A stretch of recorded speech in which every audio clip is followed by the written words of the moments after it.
Este es Francisco Ruiz, hablando con ustedes de nuevo desde Boston. Estamos hablando acerca del filósofo racionalista llamado René Descartes. Hemos empezado con las meditaciones metafísicas. Estamos en la meditación número 2. Su título es Meditación segunda sobre la naturaleza del alma humana y del hecho de que es más cognoscible que el cuerpo.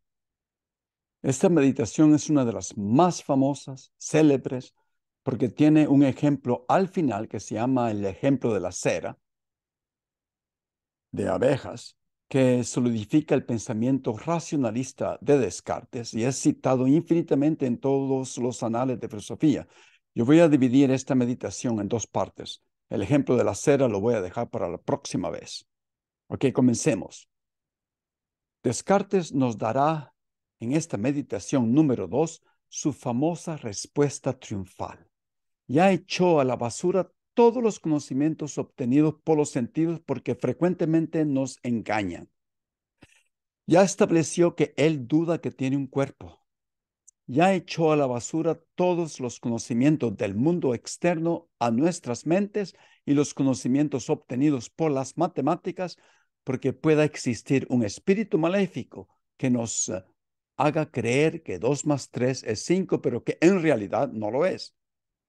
¿Se acuerdan de su método, verdad? Su método era el deber, si él podía dudar de esos conocimientos y si cabía la menor duda, entonces los descartaba. Entonces, ¿cuál es su axioma absoluta del cual nunca podemos dudar? Y la base de todo el conocimiento que nosotros los seres humanos podamos adquirir en nuestras vidas. La base de su epistemología, la base de su filosofía. En esta meditación número 2 nos da claramente su respuesta. En su meditación número 2, como ustedes saben, escribió todas las meditaciones en latín.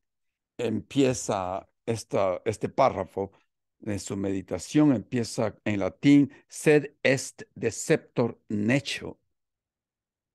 Después sigue con lo más importante en latín, dice, hoc pronunciatum, ego sum, ego existo. Velmente concipitur necesario esse verum. Bueno, todo el párrafo en español es el siguiente. Pero yo ya negué que yo tenga algún sentido o algún cuerpo, pero dudo, sin embargo, porque ¿qué soy en ese caso? ¿Estoy de tal manera ligado al cuerpo y a los sentidos que no puedo existir sin ellos? Me he persuadido, empero, de que no existe nada en el mundo, ni cielo ni tierra, ni mente ni cuerpo. ¿No significa esto en resumen que yo no existo? Ciertamente, si yo me persuado de algo, quiere decir que sí existo, pero hay no sé qué ser que está poseído a la vez por el más alto poder y la más profunda astucia, que está empleando constantemente todo su ingenio para engañarme. Sin duda alguna, pues existo yo también si me engaña a mí. Y por más que me engañe, déjalo que me engañe todo lo que quiera. Ese demonio maléfico no podrá nunca conseguir que yo no exista mientras yo siga pensando que soy algo. De modo que, en fin, debe sostenerse, considerando todas las cosas con madurez y cuidado, que esta proposición, pero él de verdad escribe este pronunciamiento, yo soy, yo existo, es necesariamente verdadero cada vez que es expresado por mí o concebido en mi mente. Ahí está, compañeros. Finalmente llegamos al axioma absoluto. Ego sum, ego existo. Yo soy, yo existo. ¿Ok? ¿Qué es lo que Descartes está diciendo aquí? Parece como un juego de palabras, pero tratemos de entender. La pregunta aquí es, ¿pudiera Descartes dudar que él existe? De cualquier manera, él va a tratar de dudar si existe, pero de cualquier manera sale ganando. No puede dudar de que él exista porque no importa cómo lo veamos, él siempre existe.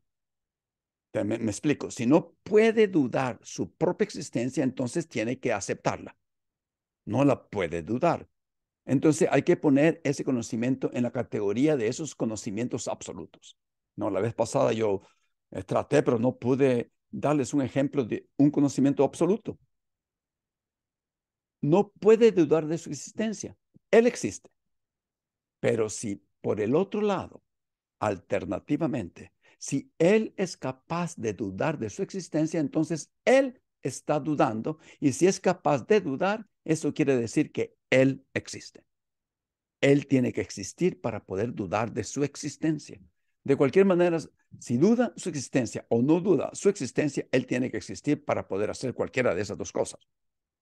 Que lo voy a decir de diferente manera. Tal vez lo puedo explicar mejor. Incluso si estoy engañado en todas mis creencias, debo existir para ser engañado. Si dudo de todas mis creencias, incluidas las de las matemáticas, hay una creencia de la que no se puede dudar. Cada vez que dudo, debo existir para dudar. Al dudar de la verdad de cualquier otra creencia, no puedo dudar de la creencia de que estoy dudando. Por lo tanto, existo. Incluso si todas las creencias de las que soy consciente son falsas, una creencia sigue siendo verdadera. En cualquier momento en que soy consciente de pensar o de cualquier acto mental, como ser consciente de dudar o desear, existo como una cosa pensante. Y así Descartes ha encontrado finalmente su primer principio absolutamente cierto, evidente e indubitable. No se puede dudar.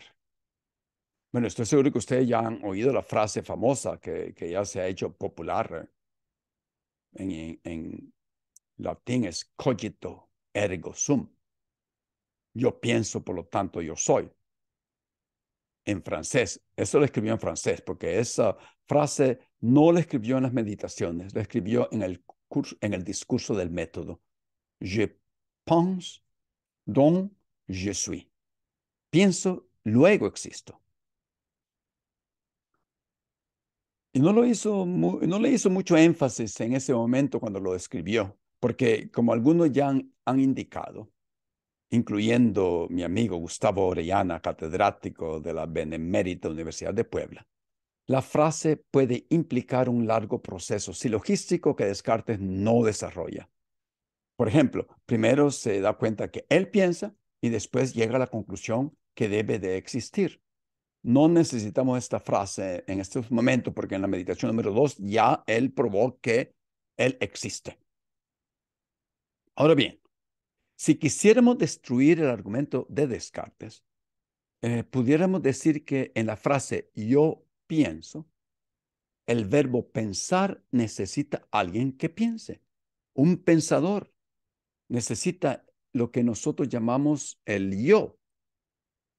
Pero puede ser que Descartes no esté pensando de esa manera. Puede ser que Descartes pensó solamente en el pensar por él mismo, en los pensamientos por ellos mismos, sin ningún sujeto, como un verbo impersonal, como cuando nosotros decimos, no, está lloviendo o está temblando.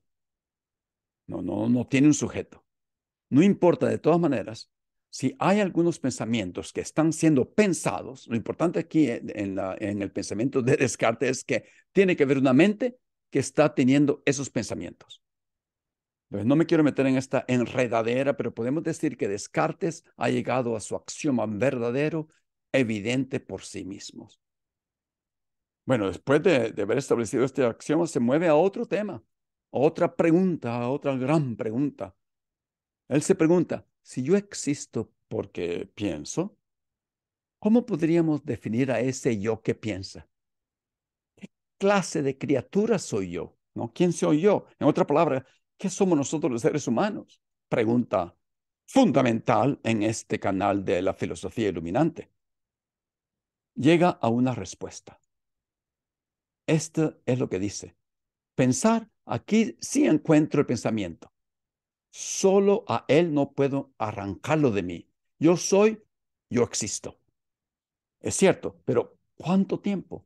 Únicamente mientras pienso, porque también podría suceder que si me abstuviera de todo pensamiento, ahí mismo dejara por completo de ser, de existir. Ahora no admito sino lo que sea necesariamente verdadero, porque de manera precisa solo soy cosa pensante. Esto es, solo soy mente, solo soy ánimo, solo soy intelecto, solo soy razón. Palabras cuya significación me eran desconocidas. Soy entonces cosa verdadera y verdaderamente existente. ¿Pero qué cosa? Ya lo dije, soy cosa pensante. Eso es lo que escribe Descartes. Ahí está la respuesta. Descartes cree que es una cosa que piensa, una cosa pensante. Entonces la pregunta aquí que nosotros nos podemos hacer es, ¿qué es lo que entendemos con pensar? Bueno, pensar para Descartes incluye cualquier acto de conciencia del que somos inmediatamente conscientes. Parece bien redundante. Por la palabra pensamiento entiende todo aquello de lo que somos conscientes operando en nosotros, escribe Descartes. Hay que indicar aquí, tan extraño que nos parezca, pero importantísimo para su filosofía, que Descartes no cree que se necesita un cuerpo para pensar. No se necesita un cerebro para pensar. En este momento Descartes todavía no ha probado que tenemos cerebro, todavía no ha probado que tenemos un cuerpo, solamente que hay una mente que piensa, un yo que piensa. Entonces, ¿qué pasa con nuestro cuerpo? Bueno, estoy seguro que Descartes va a llegar un momento donde va a tener que probar que el cuerpo existe. Pero en esta fase de las meditaciones no lo ha hecho todavía. Para él, el pensar no requiere un cuerpo. Ahora, tengo que hacer una gran paréntesis aquí histórico, porque para entender el pensamiento de Descartes y en contra de qué pensamiento, ¿se acuerdan que él se reía, se mofaba, se ridiculizaba a los filósofos de su tiempo? El filósofo más influyente en aquel tiempo era Aristóteles. Tanto era la potencia de Aristóteles en la Universidad de Francia, en París, que llamada la Sorbonne, que la universidad acababa de dictaminar que los catedráticos que pusieran en mal a Aristóteles serían expulsados de sus recintos. Yo creo que hasta los metían presos. En este momento, en su meditación número 2, en 1641, Descartes está insertando en el hilo histórico de la filosofía el concepto del pensamiento, el concepto de la mente, que todavía tenemos en estos momentos. Para muchos de nosotros, no sé a dónde estemos, México, El Salvador, Guatemala, Estados Unidos, Europa, para muchos de nosotros, la mente es algo espiritual, algo que existe sin el cuerpo, que es el mismo concepto de Descartes, que no quiso enseñar en la Sorbona y va en contra del pensamiento de Aristóteles. Y esto es lo que yo quiero más o menos explicar en este momento, que el pensamiento de Aristóteles había dominado el pensamiento de Europa hasta ese tiempo, en los años 1600. Y Aristóteles había dominado hasta el Medio Oriente, en el mundo islámico. La influencia de Aristóteles en ese momento se podía ver en el pensamiento filosófico, en el pensamiento académico, en el científico, en los pensamientos religiosos. Tengo que resumir el pensamiento de Aristóteles en este respecto, en lo que respecta a lo que él entiende por cuerpo y alma, en unos rasgos muy globales, generales. Nada más para ponerlo en contraposición al pensamiento de Descartes. Aristóteles pensaba que el mundo alrededor de nosotros estaba hecho de dos cosas: materia y forma. Eh, Voy a tratar de poner un ejemplo tal vez un poco crudo, pero puede ser que nos ayude a entender lo que Aristóteles quiere decir. Imaginémonos que vamos a hacer un pastel. Después de la materia prima, no de los ingredientes, como tal vez usamos huevos, harina, azúcar, tal vez usamos un molde y podemos observar que toda esta materia prima la ordenamos de una manera específica para producir el pastel, para producir la naturaleza del pastel, de esa cosa que llamamos pastel. En otras palabras, hay una organización ordenada de una manera muy específica para producir la estructura del pastel y no otra cosa. Entonces, esta organización es lo que Aristóteles llama forma. Entonces, todas las cosas que existen tienen materia y forma. Ahora, cuando Aristóteles se pone a pensar acerca de los seres humanos, él dice que él observa exactamente lo mismo, que nosotros tenemos materia, nuestro cuerpo, que es organizada de una manera específica para producir el ser humano. La materia, nuestro cuerpo, está bajo un principio organizador que es la forma. Él también llama a esa forma alma, o sea, la actualización de nosotros, que llegamos a la plenitud. Esa alma tiene 5 funciones para Aristóteles. Tiene una función racional, apetitiva, sensitiva, locomotiva y nutritiva. O sea, tenemos los seres humanos, el alma de nosotros tiene la función de la razón, de los apetitos, de las sensaciones, de la locomoción y de la nutrición. Entonces, brevemente, la nutrición es la función de que compartimos con las plantas. Es el estado vegetativo para poder crecer. La locomoción lo compartimos con los otros animales. Las sensaciones por los sentidos, los 5 sentidos, no, esa lista fue escrita por Aristóteles, la tenemos. Los apetitos son las funciones que nos hacen desear cosas y luchar para obtenerlas. Y por último, la función del alma, la función de nuestra forma, de los seres humanos que no la compartimos ni con los animales ni con las plantas, es la función racional. Nuestra parte racional es nuestra razón. Ahora bien, regresemos a Descartes. Descartes se pregunta en la meditación número 2, ¿quién soy yo o qué soy yo? Él escribe en latín, escribe algo como quidam igitur me esse putavi. Y se pregunta, sed quid est homo? Dicam ne animal rationale. Él dice, ¿qué creía entonces ser? Un hombre, naturalmente, pero ¿qué es un hombre? ¿Diré que es un animal racional? Eso se pregunta. Aristóteles ya había contestado esa pregunta, pero Descartes la pregunta de nuevo, como diciendo, el filósofo Aristóteles no sabe de lo que está hablando. Aristóteles ya había dicho que somos una combinación de cuerpo y alma, de materia prima y forma. Descartes dice que nosotros lo que somos es una cosa pensante, una cosa que piensa. En otras palabras, le está diciendo a Aristóteles que está equivocado en su concepción que tiene del alma, de la mente. La concepción de Aristóteles no consideraba que nosotros como seres humanos tuviéramos una mente separada del cuerpo, de la manera como nosotros la concebimos en este momento. La concepción que tenemos, que ustedes tienen, que yo tengo en estos momentos de la mente, es la concepción desarrollada por Descartes. Descartes ganó la batalla. Porque cuando Aristóteles hablaba de las sensaciones, de nuestros sentidos como el olfato, por ejemplo, o de nuestros deseos, de nuestros apetitos, por ejemplo, Los veía como funciones inextricables del cuerpo, o sea, parte del cuerpo. No se podían separar del cuerpo.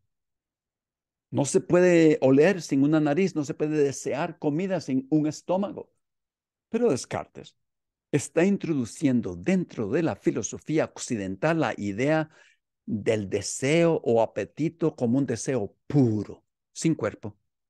La sensación del olor, puramente la sensación, sin nariz. El pensar, sin cerebro. El alma, sin cuerpo. Bueno, para concluir, Descartes descubre su axioma fundamental del cual nunca podemos dudar. Somos una cosa pensante. Somos puro pensamiento, pura razón. Gracias, voy a llegar aquí. Y en la próxima grabación vamos a terminar con la meditación número 2 y vamos a hablar de su ejemplo de la cera. Muchas gracias por estar conmigo y nos vemos pronto. Adiós.